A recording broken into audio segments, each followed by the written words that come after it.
There's just so many environmental insults that are affecting the gut. I was looking at the effect of microplastics on gut health, and just think of all the ways that we're being exposed to microplastics, especially for anybody that likes to go pick up a coffee to go in one of those to-go cups that's lined with plastic. And when that hot coffee hits the inside of the container, it's releasing little pieces of microplastic. Studies have shown that the microplastics actually cause the overgrowth of bad bacteria in the gut, which leads to leaky gut, disrupts the mucin layer. Well, welcome to Biohacking with Brittany, the podcast where science meets wisdom. I'm Brittany Ford, holistic nutritionist, biohacker, and mom. And for years, I struggled with gut issues, hormonal imbalances, and the exhaustion of motherhood while running a business. Biohacking and functional medicine became my way back to clarity, vitality, and trust in my body. And that's why I'm here, not just to share information, but to share the practices and perspectives that truly shifted my health and my life. Each week, I bring you science-backed tools, honest conversations, and rituals I live myself so you can return to your own body's wisdom and create longevity on your own terms. Because your body already knows this is just the space to remember. Welcome back to Biohacking with Brittany. Thank you for joining me on the show. If you are watching on Spotify or on YouTube, welcome. So excited to be welcoming and having video now. This is great. We are evolving. And I just recorded my 400th episode. This is 401. So here we are. Just like a moment for the 400 episodes that got me to this point. So thankful and so grateful. And what a journey it has been, starting a podcast in 2018 and then stopping for a bit and then coming back. And here we are. And it's honestly one of the best things I've ever done. So proud. And I'm excited to continue to bring you a lot of really interesting content, a lot of content around longevity and women's longevity and intuition and kind of evolving more than just biohacking, which is really cool to see. And this episode kind of goes hand in hand with that. So I got to have Dr. Vincent Pedre on the show. And this was an awesome episode. Like he was so easy to interview. And we just had a wonderful discussion all about like gut health and mitochondria and aging and longevity and actually how it's all connected, which I really like when we do these types of conversations of connecting the dots rather than just going into one specific thing and like being very nuanced and niche about it. Like we actually got to say, okay, how does mitochondria function impact aging? How does a healthy gut and a healthy gut microbiome impact aging and longevity? And then what does that mean for all of the symptoms that we might deal with? So he is the medical director of Pedre Integrative Health and CEO of Happy Gut Life, which I love. He is a functional medicine certified practitioner. And I am a huge fan of functional medicine and longevity medicine. And we also got to talk about that off air as well. He has over 25 years of clinical experience. He's a best-selling author. And I will link his book, his program, his socials, everything down below in the show notes, caption, whatever this is on. So please check out his work. He is brilliant. And like, I just learned a lot from him, to be honest. Like he definitely is been around the block and knows what he's talking about. Before we dive in, a shout out to my retreat. So I am running a women's biohacking and longevity retreat in Costa Rica. This is from March 2nd to 7th. And I'm really excited about this. It's at 50% capacity now. And we are going to be doing some really cool things. So yes, we're doing like the IVs and the massages and cacao ceremony, but we're also doing a lot of like inner work and looking at what are potentially the things that are holding us back from our highest self, our best self, and how does that relate to our health and longevity? I think this is the retreat for like the woman who does it all, whether you're a mom or not. And this is the retreat that says like, hey, it's time to take a step back and it's time to really just think about yourself and focus on yourself for a few days. And in those few days, you also get to be in a beautiful, beautiful, peaceful location in crystal quartz mountains in Costa Rica. You get to be surrounded by other women who are traveling the very same path as you. And we're going to do workshops on energy, hormones, longevity, mindset. It's going to be epic. It's already epic. And the transformation has already started. So I'm so excited. If you want to join me, you are welcome. You can book a call with me. We can hop on a call and I'd love to talk you through it and answer your questions. I'm doing a lot of those right now. I have a feeling it's going to be sold out by the end of the year. So if you're listening to this and thinking, man, I could use some time away from my kids and my work, and I would love to sit by a pool and also have a journal and take a moment and reflect and think, am I happy? What can I do? What needs to change? What do I want to change? I think there's something there. And I think it's also really beautiful. All of the women who are in my DMs on Instagram who are kind of messaging me, saying things like, oh, I keep coming back to your retreat again and again. And I've been thinking about going. And should I go? Your future self is asking you to go. Your highest self, your future self, whatever you want to call it, God, if that works for you, source, universe, there's something calling you there. And I really, really encourage you to follow that gut feeling. And we're going to be talking about that. We're going to be talking about intuition and how does intuition play into longevity and health and wellness and aging and everything like that. So March 2nd to 7th, you can find all the information on my website, tons of information, single room, double room, triple occupancy, whatever you like, lots of options. Let me know. And I would love to hop on a call with you if that makes it better. I'm open. My calendar is open and welcoming for you. And a shout out to Bioptimizers. I have been using Bioptimizers products for 3 years, and they have arguably the best digestive enzymes in the market. And oh my gosh, I'm going away this weekend on my own retreat, which I'm very excited about. And I am bringing digestive enzymes from Bioptimizers because I know if I'm on a plane and I don't have access to really healthy food, I want something that's really going to be able to support my digestion and not make me feel bloated and sluggish and gross and ugh.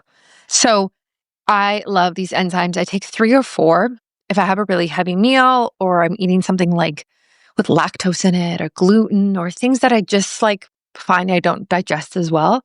I will take some of their enzymes. So use my discount code biohacking in all capitals. That will get you 15% off all of their products. Enjoy this podcast episode. Please subscribe. Please leave a review. It all helps the show. And it takes 2 seconds. And it's just a small thing you can do that really helps move us forward. Okay, thanks. And I will catch you soon for another one. How is your day going so far? It's been good. Yeah. Busy. You're the last thing I'm doing today, and the next thing, heading to the airport. Oh my gosh. Where are you flying to? Austin. Nice. For a health conference or? Yeah, do you know Pedram? Pedram Shojai, the urban monk? He's hosting a meditation retreat this weekend, so he invited me, so I'm gonna go and partake. Nice. Very Yeah. cool. Yeah. Are you big into meditation? That's been a big thing for me off and on throughout my life since I was 21 years old. Yeah, so Wow. for 31 years now. Wow. Okay. And so what made you kind of fall in love with meditation, so to speak? Yeah, you got to go back in time and just think this is January of 1995. So we're still pretty much pre-internet. And the only way to learn things was to either go to the library or to the bookstore, Right. and find a book on the topic. And I was already accepted to medical school, had 8 months before the start of medical school. And I had this big thing lingering over my head. And it was that I was afraid of needles.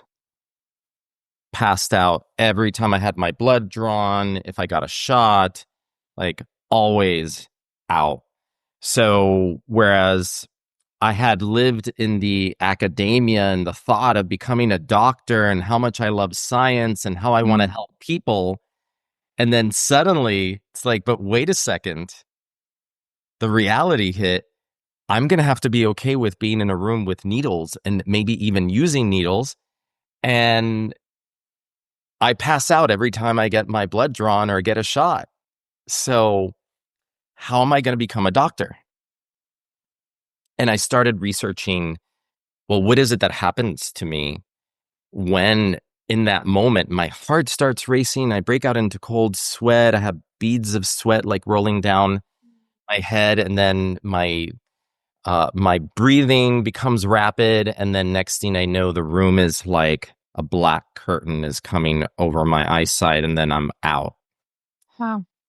And I discovered the vasovagal response, sympathetic, parasympathetic nervous system.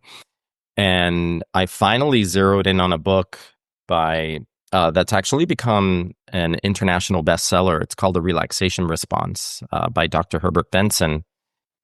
And that book teaches you how to use meditation and breath work to help relax your nervous system. And so I started practicing that. Within a month, I discovered yoga and started doing yoga. Again, this is 1995. So, like, nobody's meditating, nobody's doing breath work, and very few people are doing yoga.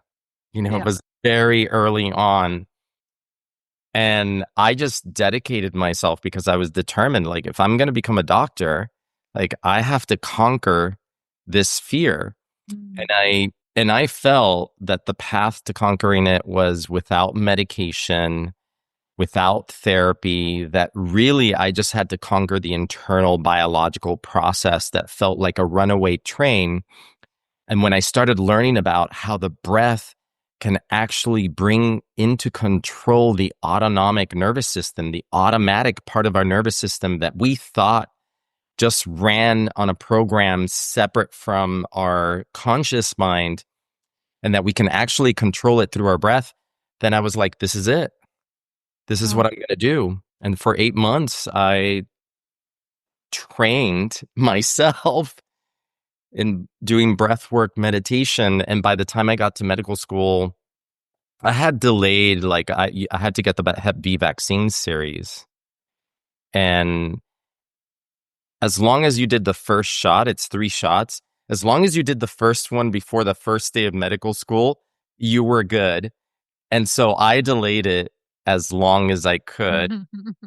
And that was my first point where I felt like, wow, this really paid off. Because the day I went in to get the shot, I could feel my heart rate start to increase. And then I just started breathing, closed my eyes. I used a lot of guided imagery back in that time. So I just imagined myself on a hammock, on a beach, in a deserted island with the ocean breeze, looking up at the palm trees. And I got through that shot and didn't pass out.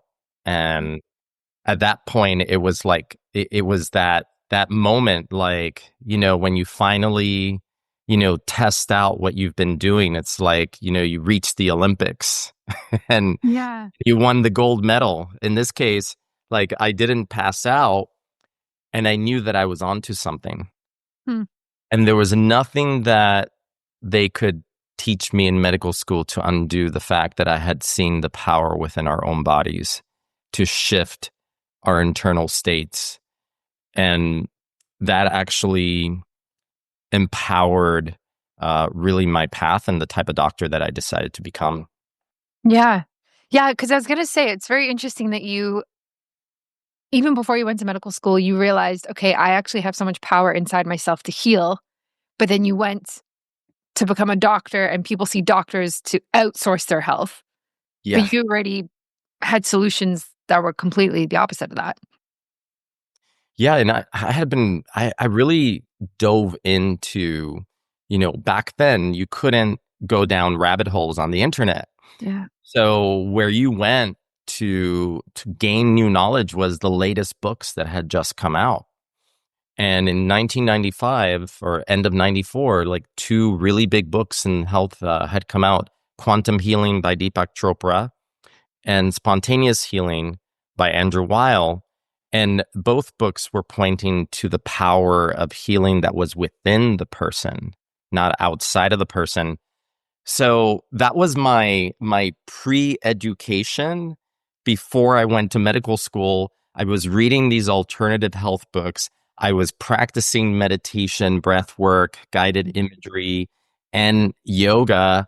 So by the time I got to medical school, it was funny because I was what you would consider a very typical type A driven, competitive high schooler that had to be the top of his class, valedictorian, to get into a top university, to then become pre-med, become a doctor, very competitive, very driven, inside my head, full of worry, a storm, never feeling settled.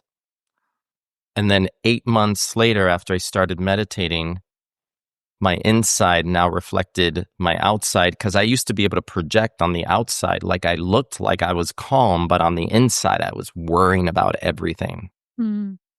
But I get to medical school after 8 months of meditation, and I'm not. I'm so chill. All the stress, like everybody would ask me, like, how are you always so calm? And they started calling me the Zen guy. That was my nickname. And it was so opposite from who I knew I had been. Like, I thought it was so funny. And because it was really early on, I think I was a little bit embarrassed about it. I didn't want to reveal what my superpower was, which was that I came home from school every day and meditated for 30 minutes before I did anything else. And yeah, because again, this was 95. Like nobody's talking about meditation except for like if you meditate and you do yoga, you're a hippie. Mm-hmm. And no offense to hippies, because I love hippies, but back then, like I felt like I didn't want to be identified as that, medical school being so conservative. So everybody was like, why are you always so calm? I'm like, yeah, I don't know. But they nicknamed me the Zen guy because I just gave off this vibe of being calm. And that really, it was just so fortuitous because it was something that I leaned on and needed as a doctor. When you're a doctor and a patient's freaking out in the ER and there's all this chaos around you, you're not effective if you can't stay calm and centered and like, really focused on what you're doing to help the person. And the only way to do that is to have a very strong grounding within yourself. Mm-hmm. Did you help other patients with needles over the years in terms of like walking them through the breath and like meditating? Because that would be very cool to witness. This episode is brought to you by Optimize Her, my women's biohacking retreat in Costa Rica, happening March 2nd to 7th, 2026. I am so excited, guys. This isn't just another yoga retreat. It's a 5-night, 6-day, science-backed health optimization woven into feminine restoration, designed specifically for women's bodies.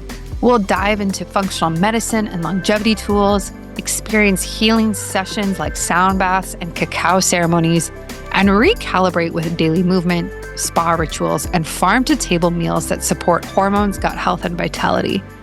It's not about fixing. It's about clearing the noise so you can actually tune into your body again. If you're ready for deep restoration and transformation, you can explore all the details in the show notes, and I would absolutely love to see you in Costa Rica. 100%. Yeah. I mean, I was very sensitive to, understanding where people were coming from when they felt nervous about those things. So lying them down and making sure they were relaxed, having them breathe, part for them, but also part for my safety. Because if someone suddenly jerks while you have a needle in their arm, Right. then you're at risk of poking yourself as well. So I always wanted to make sure that patient was relaxed so that I could then do my job effectively. Yeah. Yeah. So how did you transition from, like, I guess, medical school, but then you ended up focusing on the gut? But Yeah. obviously we know the gut and the mind are connected. So how did you kind of like land there? The other sub story that was going on before I went to medical school was that I had been on like 20 plus rounds of antibiotics from the age of 10 to the age of 19. So that's like over 3 rounds of antibiotics per year. Uh, it was the 80s. Like, I think doctors didn't realize that destroying the gut microbiome is not a good thing. And my immune system was shot. I had developed leaky gut. I was eating all the wrong foods. I was sensitive to gluten, dairy, tomatoes, some other foods, eggplant. And I didn't know this. I didn't know this. I just suffered by the time I was in medical school, I had what you would have called IBS, like very sensitive stomach, uh, reacted very sensitively to when I had tests, if I was under stress, but also when I would eat out and it was so unpredictable. And because there was no framework to understand that the US food supply was actually poisoning me, and partly because I'd been on so many antibiotics and broken down my gut barrier, that there were foods that I couldn't tolerate that were considered like the normal things that everybody eats. Like everybody, you're a student, so your friends are having pizza, you're having hamburger, you're having French fries. Like, yeah, I ate salads, I ate avocados, I ate other things that were healthy, but you're also mixing in things that are not so healthy, but they're considered normal part of the diet. So it didn't compute to me that these foods could actually be where the damage was being done. But I was on a search to understand why my immune system was so weak. And during medical school, I zeroed in on dairy and found that dairy was one of the triggers. But wheat gluten was one that was harder to see, Yeah. because you don't always have an immediate reaction when you have a sensitivity. It's just creating an environment of inflammation, but you're not necessarily reacting the moment that you eat it. So it can be very confusing. So I was just on the search for the truth. So I wasn't even thinking that I wanted to go into the gut. I was just searching for where is the problem? Like what's been going on? And when I started doing my training in functional medicine and learned about the gut microbiome and the role of the gut and the gut lining, and I was like, well, it won't hurt. Like, let me just try this. Change my diet, eat organic, bring in fermented foods, yogurt, take a probiotic, take L-glutamine to heal and seal the gut lining. And I started feeling better, especially when I took gluten out of the diet. Like my energy shot up. I didn't have the post Nice. crash. And then I just got really interested in the language of the gut and how people presented with gut issues and allergies, gut issues and sinus infections, gut issues and migraines, gut issues and skin rashes. And I just started seeing the patterns, and I was working on the gut just because it was kind of fun. It was kind of more like a kid in a science lab doing science experiments. Like, oh, when I do this for the gut, then suddenly their allergies disappear. If we do this, then their migraines get better. So I was just pursuing what I loved. And then a few years in, I realized that my practice had slowly morphed into gut patients. And by accident, I had become, by pursuing what I loved, a gut expert. Cool. And at that point, I realized that I was just seeing the tip of the iceberg, and this was a really big problem that needed attention, needed a spotlight. And that's what inspired me to write my first book, Happy Gut. I love that. Yeah, I went through a similar situation. Like when I was a kid, I had a lot of sinus issues and I took a lot of antibiotics. And I was a C-section baby. And so my gut microbiome just wasn't great. And then when I was a teenager, I started presenting with different symptoms. And I remember reading this book called Wheat Belly, which I'm sure you've read. And I was like, whoa. And there's like a picture of a bagel on the top, on the cover of the book. And I was like, whoa, like my diet could actually have something to do with this. And that's when I started learning about gluten and all of these things. And then, yeah, just like fell in love with like natural health in general and nutrition. Um, and realized that I had leaky gut. And this was before like Instagram, like, before gut health was like trending everywhere as it is now. Um, and I like understood leaky gut, and then worked with a naturopath to repair my gut, and then things got better. But now we're kind of seeing like this overuse of this term of leaky gut. I feel like everyone thinks that they have leaky gut. So, as an expert in this space, how do you define leaky gut, and how would somebody know if that's actually something that they have? I'm going to say it's a lot of gray zones. Hmm. Uh, we know that leaky gut is associated with a lot of different conditions, and we don't have the perfect direct test to test for leaky gut.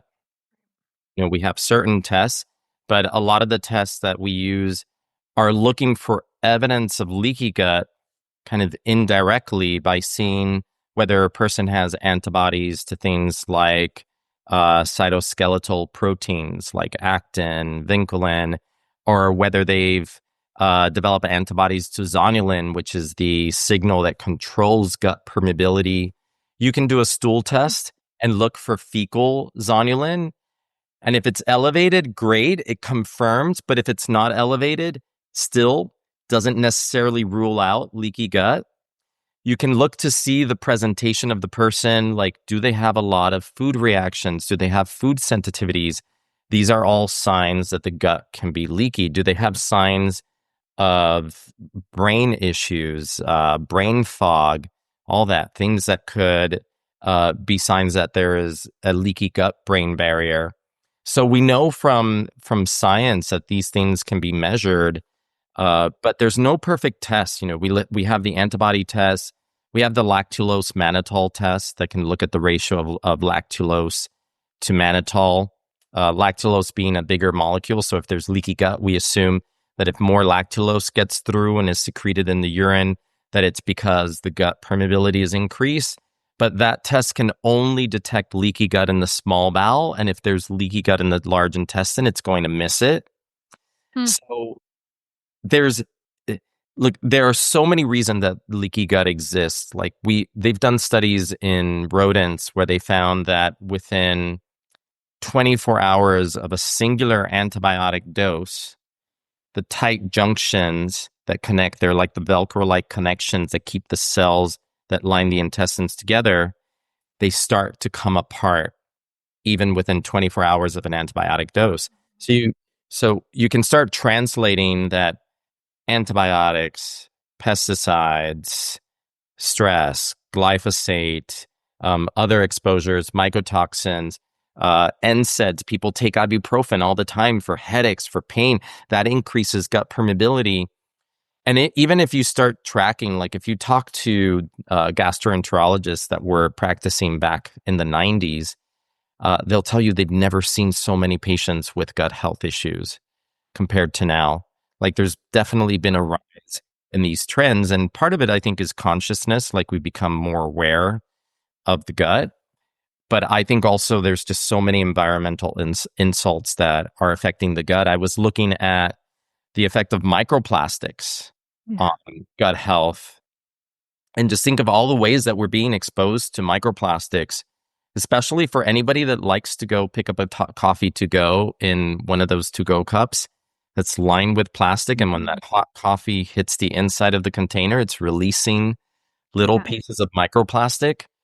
And studies have shown that the microplastics actually cause the overgrowth of bad bacteria in the gut, which leads to leaky gut, disrupts the mucin layer, which is kind of like if you imagine your gut lining is like the walls of a castle, medieval castle, and the moat around the castle is the mucin layer, the mucus.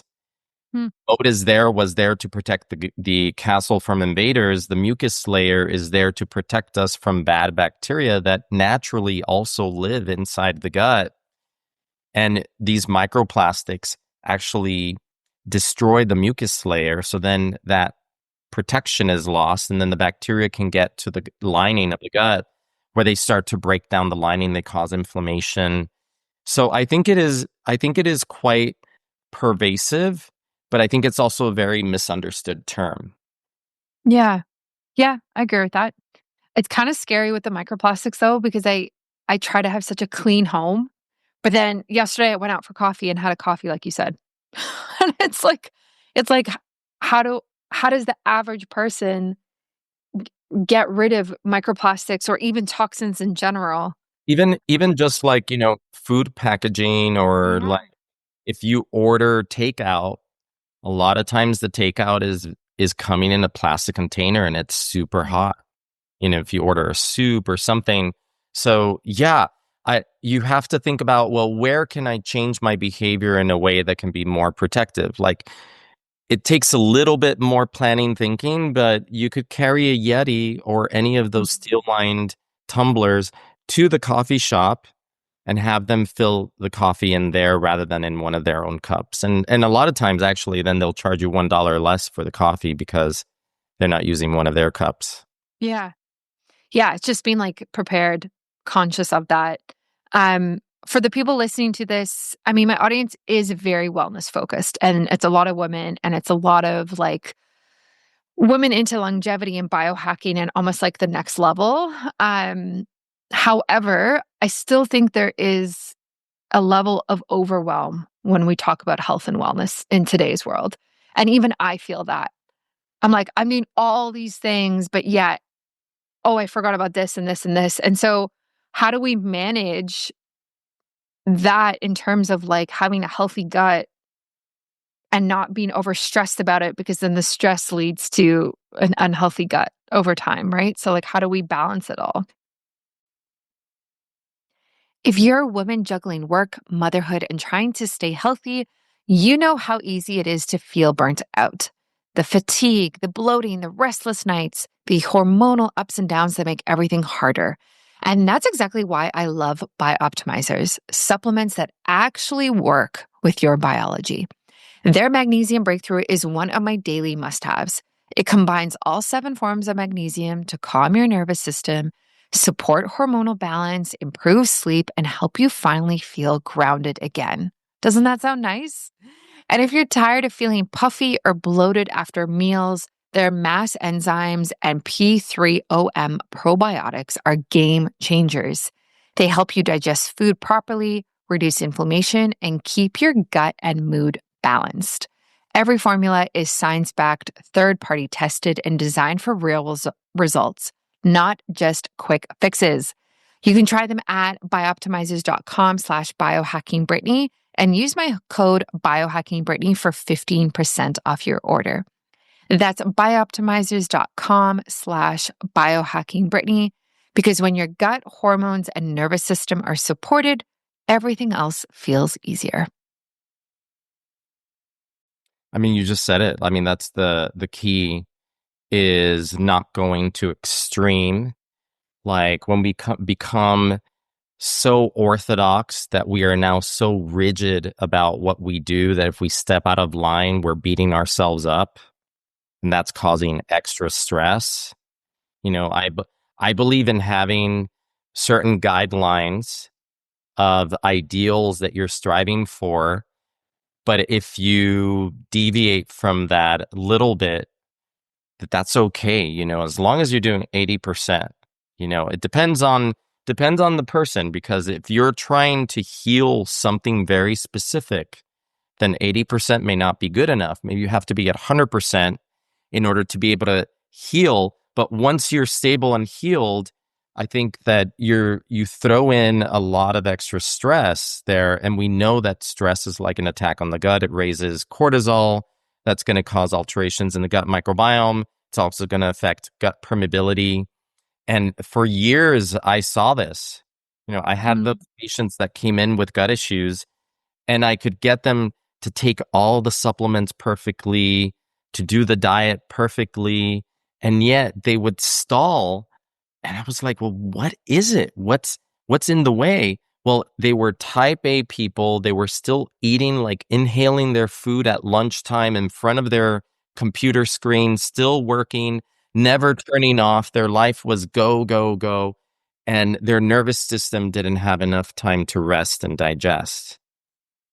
So Mm. I always say, like, you can't out diet or out supplement a stressed out lifestyle.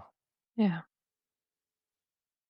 Yeah, I mean, that's really hard in today's world, though. Like, to be honest, of like just scrolling on Instagram and being bombarded with like screens and technology and work. And like, I work from home, so my work never switches off. Yeah. Yeah, and I have days that I work from home. Like this week, I had a, Mhm. sometimes I have very long days because I still work with patients, and I have some very complex patients. Yeah. My appointments are typically an hour long, and a whole day of that can be pretty intense. So regardless of, I love the work I do and the transformations that I get for people, but the work is intense, and staring at a screen for hours takes a toll. So my remedy was I go for a walk and I listen to Mozart, and that's getting in. But I go to the park and get in nature because it's been shown that if you spend 30 minutes 3 times a week in nature, it lowers cortisol levels. But I so agree with you, and I think it's also in that sense important because I think one thing that you're hinting at is over biohacking, Mm, where yeah. people take biohacking to extreme, and it's kind of like the American thing is that if a little is good, a lot is even better. Mm, That's not always the case. Like I was listening to an interview today about ozone therapy, and they were talking about how, if you use too much ozone because of its oxidating potential, if your body is not capable of handling that oxidation, it actually is worse for you than using less ozone, where mm, your body can handle. But I think there's two very different stressors that we need to think about in that sense. Like you mentioned, like being in front of the screen and scrolling, yeah. right? Because a lot of people are very mentally stress adapted. Like we've kind of like our threshold for stress in our minds, I think is much higher than it would have been 50 years ago. Mm, I think if you take someone 50 years ago and you just teleport them to now with all of the technology and everything, I think they would feel overwhelmed, yeah. right? But Mm, the other stress that I think a lot of people don't talk about is what I call biophysical stress. So it's not the mental stress. It's you're scrolling till right before you go to sleep at night. You're constantly being bombarded with ads. You're bombarded with emails. It's like we're almost behaving as if we are the technology and that we're not a biological like system that has a rhythm.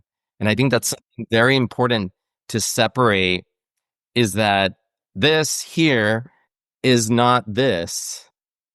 yeah. We have an on and an off switch, and we have a biorhythm that needs to be respected. And it's really interesting because I've been working a lot with a company called MeScreen, doing mitochondrial function testing. Oh, interesting. And they were telling me that they have tested over 500 biohackers, and that it was really interesting to find that by and large, what they discovered is that biohackers were over biohacking, that the mitochondria were working too hard, uh, and Wow. that and that actually what is better for our mitochondria is kind of like Goldilocks, is to be somewhere in the middle where the mitochondria has the adaptability to upregulate in the face of stress, but it can also downregulate at rest, and that they were over functioning. So I do think that that's something that we don't think about enough, Yeah. that we may be over biohacking. A friend of mine, a very dear friend of mine, I was talking to this week, she was telling me that she was using her PEMF and red light therapy mat, and that it somehow malfunctioned, overheated, and as a result, it it like fried her mitochondria, and that she was in recovery from that for 4 months. What? Yeah. Whoa. I know these things are, not to say like these things are outliers, but I think, all these, these biohacking centers where you can go in and you can do like 4 or 5 modalities in one day. Like, I'm not sure that that's a good thing. Wow. Wow. I'm so interested about this mitochondria test. I was just talking about this on a podcast episode of like, as far as I knew, we couldn't exactly measure how many mitochondria we have in our cells, but it sounds like we might be able to measure their output kind of by what you're saying. That's what these researchers who created the me screen test, Mm. it's coming out of University of San Diego. And what they found is that they can take a sample of blood, and using that sample, they can use it to re-simulate what is your internal environment and how are your mitochondria functioning at rest, at baseline. And then they use certain like established protocols from research where they decouple the electron transport chain. And by doing that, they're mimicking stressed out cell, like a cell that's under stress demand. And so then they can look at how your mitochondria are doing at rest. And then they can retest and see, well, how do they respond when they're put under stress? Mm. And that's one measure. They also look at reactive oxygen species output at rest. They look at reactive oxygen species when your mitochondria are stressed. Reactive oxygen species being, oxidating, cause DNA damage, all that. So you could see what your oxidative load is. And they also look at something else called mitochondrial network. Hmm. So it turns out that mitochondria, imagine one cell, like a muscle cell is going to have hundreds of mitochondria. It turns out that the mitochondria like to actually conglomerate together. And they together because they're not only producing ATP, which is the body's energy source, they're actually functioning on a redox potential very similar to a battery with a positive and negative charge and a gradient between the two. And what creates that is a healthy mitochondrial membrane. But when mitochondria are under stress, they should be able to stay in network. But for some people who are, say you've been exposed to mycotoxins and your mitochondria are very challenged, under stress, the mitochondrial network starts to break apart. Hmm. So you can see that on this test. So Wow. yeah, the test is quite interesting because before this, we had the organic acids test as an indirect way to look at mitochondrial function. And this is probably the most direct way that we can now look at how are mitochondria doing. And I actually have a whole bunch of patients who have done their first test, and I'm getting to the point where I'm waiting on the first patient who's done his repeat test to see how our interventions like rebuilding phospholipid membranes Hmm. and using things like urolithin A, like how is that affecting their mitochondrial function? Wow. So interesting. I definitely want to get tested because this is kind of what I've been waiting for. Especially just in the biohacking and longevity space, right? Everything is like, oh, support your mitochondria. But there's been no actual test for it. So we just think this might be helping. But now you're saying, oh, wait a minute, biohackers, you're actually overdoing it with all of the red light therapy, supplements, sauna, etc. So, and I wonder what the long-term repercussions are if your mitochondria is overfunctioning for a long period of time. Like what does that actually mean for us? It can mean a couple of things. If your mitochondria are producing too many ROSs, reactive oxygen species, and your body is not able to handle that oxidative load, uh, Mhm. depending on what your nutrition, there's so many things. It's not just the mitochondria. It's like your nutrition Yeah. status, like how many antioxidants are you eating? What's going on in your gut? Because if your gut is inflamed, then it's causing inflammation throughout your whole body. It's making your mitochondria dysfunctional. So yeah, it Hmm. depends on a lot of things. Like yeah, there's so many different rabbit Mhm. holes to go Yeah. into here. on like what are the best modalities and what order. I'm learning about my molecular hydrogen and using that Yeah. as a way to repair mitochondria. Yeah. Yeah, I have one of the water bottles for that, and I take that as well. So I'm wondering maybe my mitochondria is overfunctioning, because it sounds like I'm doing a lot of these things. But yeah, it is very interesting, and I do want to pivot a bit because I you touched on toxins, and then I saw that you came out with coffee Yeah. that is low in toxins. So Free of toxins, not only low, free of toxins. but free of toxins. So we just came out with Yeah. our newest roast. It's a combination of organic Ethiopian, Colombian, and Guatemalan beans. It's processed in an organic only facility, so Hmm. there's no chance of cross contamination. And, we're not obligated to do so, but, because it's already certified organic, but I sent it and had it tested for all types of pesticides, glyphosate, mycotoxins, and heavy metals. And it checked off on all of those, which was really nice to see, Um, because I know how important that is to this community, but also like I think people don't realize how something as small as the coffee that you drink, it's just what I call micro habits, but micro habits that we repeat every day can have a mhm. really big macro impact on our health. Because of the microplastics, because of the hidden toxins, maybe the okra toxin in the coffee. So that inspired me to look into coming out with my own coffee because I actually couldn't drink coffee for a long time because it made me very jittery and always sick to my stomach. And I had tried a lot of the different coffees out there. And the thing is also like you can say that you're toxin free, all this, and that's great. But then if you don't taste great, then am I just Yeah. drinking it because it's free of the toxins, but the coffee is kind of bitter? So I wanted to come out with a coffee that also not only was clean, but also tasted great. And after 7 years of not drinking coffee, and this is from a Cuban who grew up in a household where coffee was like center stage, I was able to start drinking coffee again.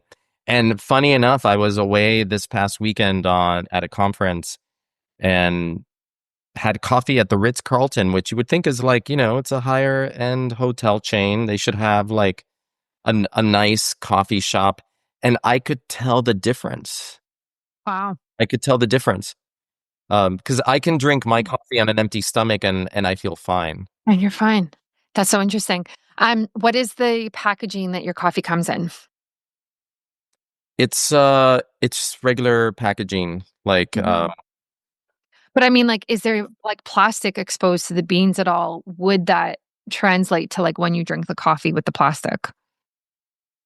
it's different because it's not coming into contact with hot beans. Mm, So okay. by the time the beans are put in the package, they have already been cooled back down after the roasting process. So the key is the heat, Right. and that's what releases the plastic. Okay. So it's Yeah, fine then if it's just the whole beans and then you add it to your grinder. Okay. yeah, Good. exactly. And you have to think about like, the coffee machine and the plastic parts inside the coffee machine because those parts are touching the hot water, Mhm. so you really have to get granular on Mhm. this or just grind the beans and do what I do, which is a pour over using a non-toxic filter.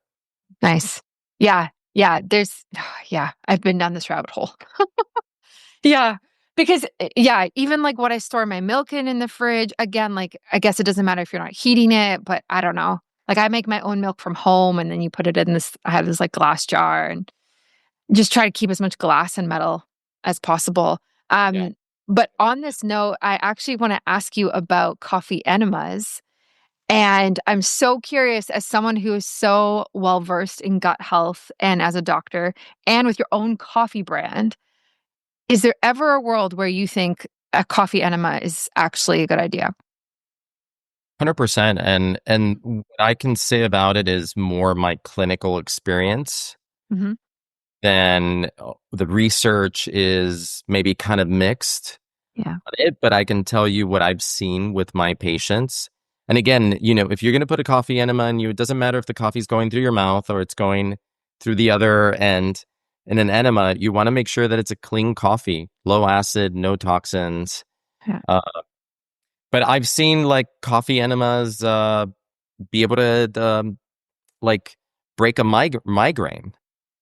I use it a lot in detox protocols to help patients detoxify because coffee absorbed through the portal circulation through the rectal veins then opens up the bile flow and helps the body release more bile. Or I use coffee enemas in combination with a liver gallbladder cleanse as part of like assisting the whole process and ridding the body of toxins, but also gallbladder sludge and uh, just I tell people that it's like cleaning out your inner pipes, the bile ducts.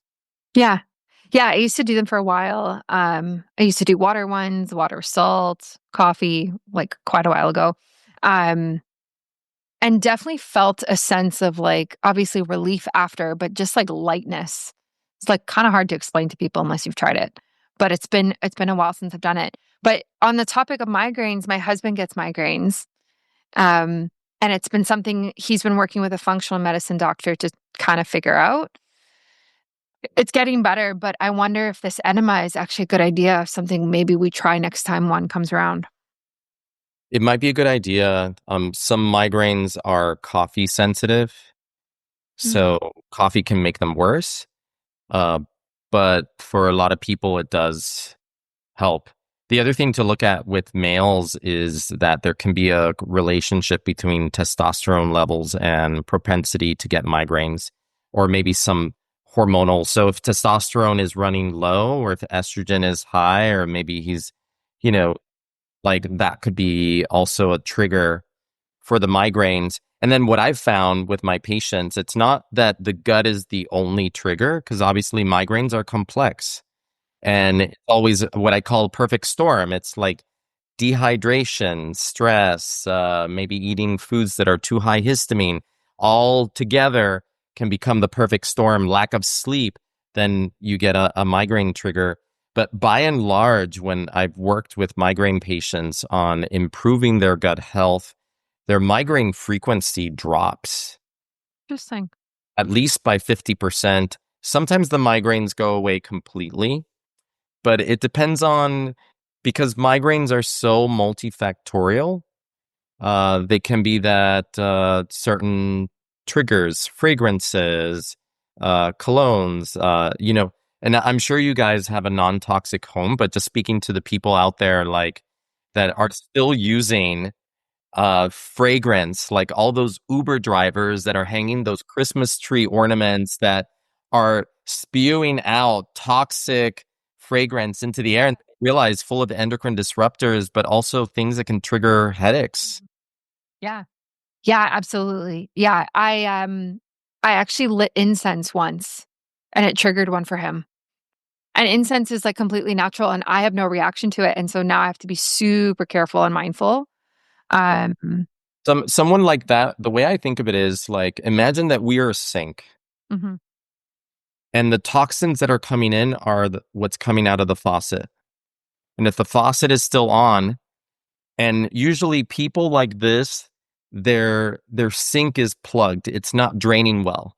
right. So if the faucet is on, it's filling up. And imagine when the sink is near the top, you start getting migraines, headaches, brain fog, all those symptoms, body aches, fatigue.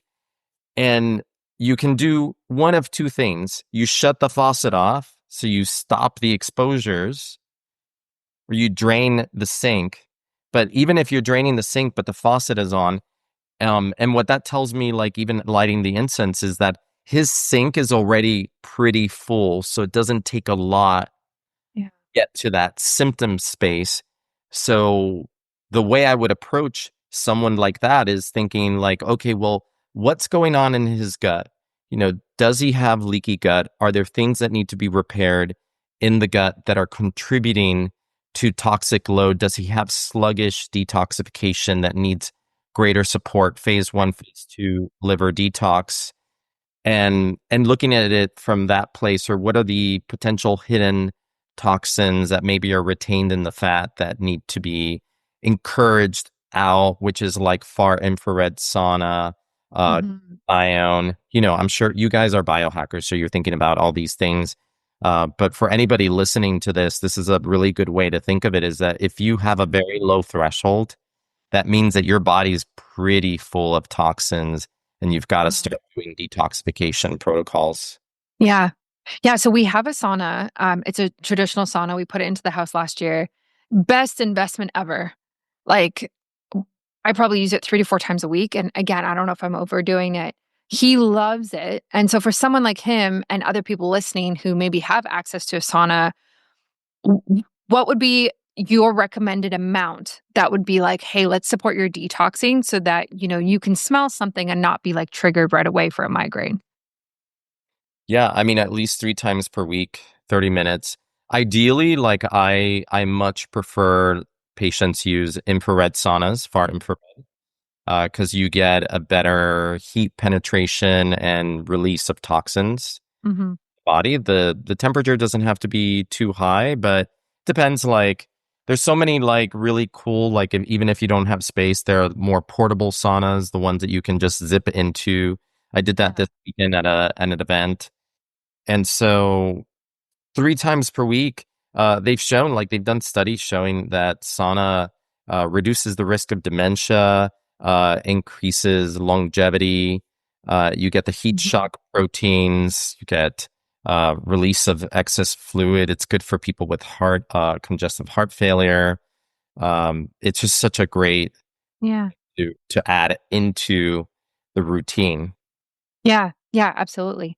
Do you have any tests that you use in your practice for testing the amount of toxins someone has? 100%. Yeah. I do mycotoxin testing, then I do a whole host of environmental tests. And usually I'll support the person with the liposomal glutathione leading up to the test. These are all urine tests, so we want to increase potential yield, especially those retained toxins that are harder to see, like ochratoxin A, some of the aflatoxins. They'll get pulled out by the glutathione. So I'll pre-treat them with glutathione leading up to doing the test. And then of course I'm looking at stool PCR, I'm looking at other factors, looking at gut health, looking at food sensitivities. So putting a total picture together, if they have fatigue, I'm doing thyroid panel, but I'm also, if they're open to it, I'm doing a me screen test and looking at mitochondrial function, especially if they have like a lot of fatigue with brain fog, or they're worried about dementia, or they got they're thinking about longevity, they want to see how their mitochondria are functioning. Yeah, so Nice. I do a lot more than just the gut. Yeah, you do. You But really because do. the gut is the foundation, but really, you can't, there's certain things that you realize are so important that you can't ignore. And if there's anything for me right now, it started with the gut and the importance of the gut microbiome and the gut lining and all that.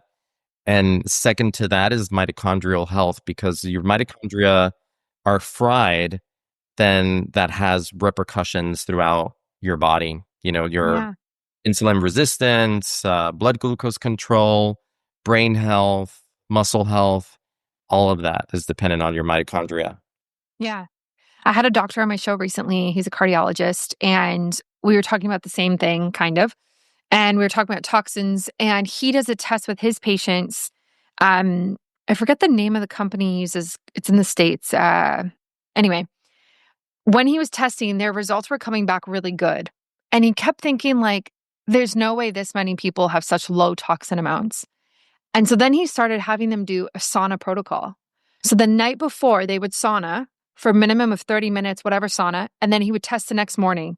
And then, kind of like it sounds like you're doing with the glutathione, is the levels would be off the charts of all sorts of things, BPAs and heavy metals and all these different things.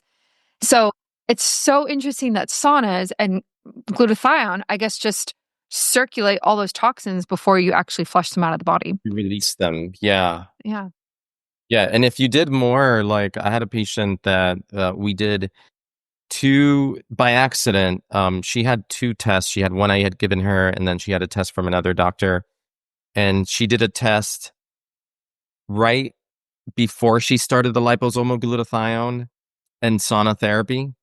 And on that test, she had a high BPA, so plastic bisphenol A.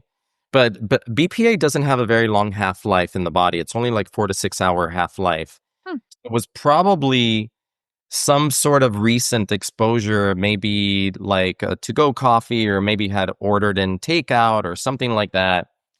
But then in between that one and the next one, she did sauna 3 times per week, infrared sauna, and we had her on the liposomal glutathione. And when she did the second test, the BPA was back to normal. Hmm. But then retained toxins that had not been seen came up Wow. that were negative on the first one because we weren't doing anything to kind of challenge them out. Wow. That's so interesting. Yeah, because I have glutathione and I just take it. I don't take it every day. Like I kind of just take it when I see it, to be honest, like in my fridge. Um, how would you recommend that I like even with my husband, like how should we combine that with sauna therapy? We haven't done a toxin test, but it is on my list of things for us to do. Yeah, I mean, if you were going to do a toxin test for a minimum of 2 weeks, I would be very regular with taking liposomal glutathione Yeah. twice a day, if tolerated. Some people are super sensitive, so they can't do twice a day. But if you can do twice a day, minimum 2 weeks, along with sauna therapy. But you don't have to do the sauna. Like you could just use the liposomal glutathione, and then at that point, collect the urine. Hmm. Okay. Because Okay. the glutathione releases and pulls stuff out that then will be detected in the urine. So then you can find things like hidden mycotoxins, Yeah. pesticides, Okay. things that are more fat soluble. Yeah, they get mobilized. So I bet his results would be even better if he used the sauna challenge the day before with 2 weeks of liposomal glutathione leading up to the collection. Yeah, because I do have liposomal. I think it's the company Quicksilver, is it called? Do you know that brand? Yeah. Yeah, of course. Yeah, Yeah. Crusade. Yeah. Yes. Yeah, yeah, yeah. So that's the one I use. It's in my fridge. Um, and I asked this to him as well, and I'm going to ask it to you. Do you know anything about detoxing in these ways and it impacting breastfeeding? Because I have a baby, he's 15 months, so I breastfeed. I'm still breastfeeding like 2 to 3 times a day. And I know that might not be great from a toxin level. So what do you think? But you also don't want to mobilize toxins while you're breastfeeding. Hmm. Some of those will make their way to the breast milk. So Yeah. I would actually, and I don't know what to say about sauna therapy in this case, but I wouldn't want to agitate and mobilize toxins that are going to be circulating because they're also going to make their way to the breast milk. Okay. They've done studies where they found this. They looked at human breast milk and found that it was full of all different types of toxins. The Environmental Working Group has looked into that. Hmm. They've even done tests on placentas and found that they had like a Yeah. 100+ different toxins, including ones that have been supposedly out of circulation for decades, but Oh they're my God. persistent in the environment. Yeah. Yeah.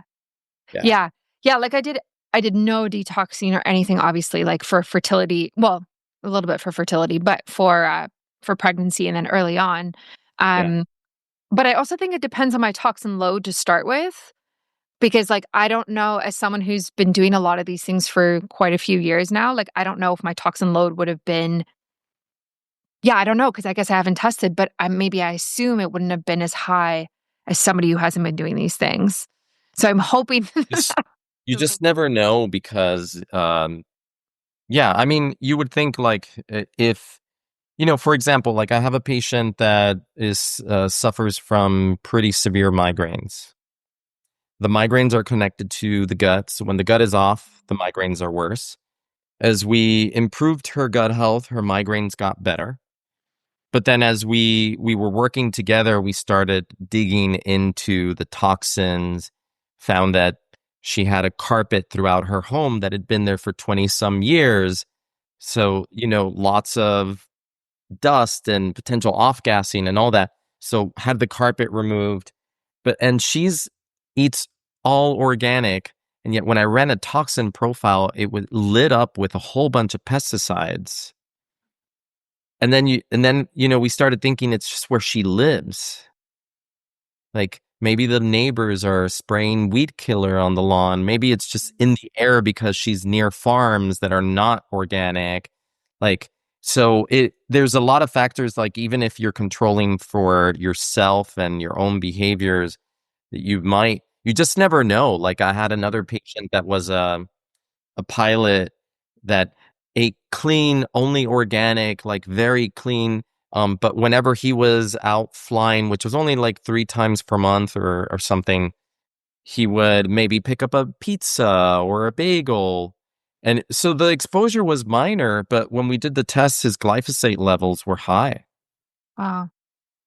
And you wouldn't have suspected it from someone who's actually choosing and living a very clean lifestyle. But even those little cheats in the airport when he was on trips were enough to expose him to glyphosate. Dang. Yeah. Yeah. Yeah. I You mean, just never know. Like I'm mhm. always surprised by the tests. Like Yeah. you just don't know. Yeah. What I'm hearing is test, don't guess, which is what Don't I, get yes. Um, I do love my sauna, and it's actually been really great for my health and my mental health, especially postpartum. But yeah, I think maybe I should get some more data before moving forward and then completely stop glutathione because that's just way too activating, it sounds like. Yeah, maybe while you're breastfeeding. Yeah. I mean, I don't use it Yeah. very often, so that's good to know. Okay. Yeah. And get your mitochondrial function tested. Yeah. Yeah, I would love to know. I'm so curious to see. And yeah, and same with my husband, right? Like we present so differently with different symptoms. Like you never know, like you said, like what is the triggers? Like our buckets might look the same even with the amount of toxins, but especially as a woman versus a man, you probably see this in your practice of like one final thing, he could get a migraine and I could have like a delayed period for a few months or hormonally whatever might happen. So I know we're Yeah. short on time here, but like my other question to you was going to be, what is the common thing that you see with women who show up in your practice of like versus men? Like, is there something that's so obvious for women you see time and time again? Well, a lot of the women that um, I think women are more aware of what's happening with their gut Hmm. or sensitive to like feeling bloated all the time or not being able to poop properly. Like, and then that's causing fatigue, mental fog, like things like that. I see a lot of candida in women or yeast overgrowth, possibly from exposure to antibiotics, but it can be from other causes.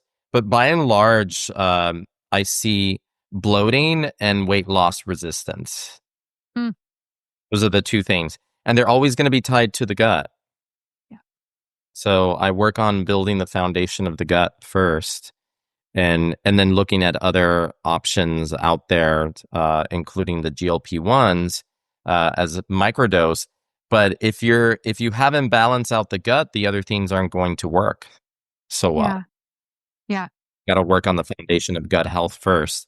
That's what I think, like we hear about muscle-centric medicine. I really think that it should be gut-centric medicine Hmm. because the gut is everything. Like you can't even build muscle if your stomach is not breaking down and digesting protein and then your gut lining is not absorbing amino acids properly. So it really comes down to like, what is your gut health? Because that's going to determine so many other things. Yeah. Yeah. Yeah. No, I completely agree. Um, if people want to connect with you, get your book, the GutSMART Protocol, or work with you or anything like that, where can they do that and how can they find you? First, Instagram, like at Dr. Pedre, DRPEDRE, put out a lot of free information there. And in my links, you can schedule a free discovery call to work with me. If you want to learn more about the coffee, it's easy. Go to happygutcoffee.com. And you can learn more about our roasting process. I didn't talk about our air roasting, very unique in the way that we prepare the beans.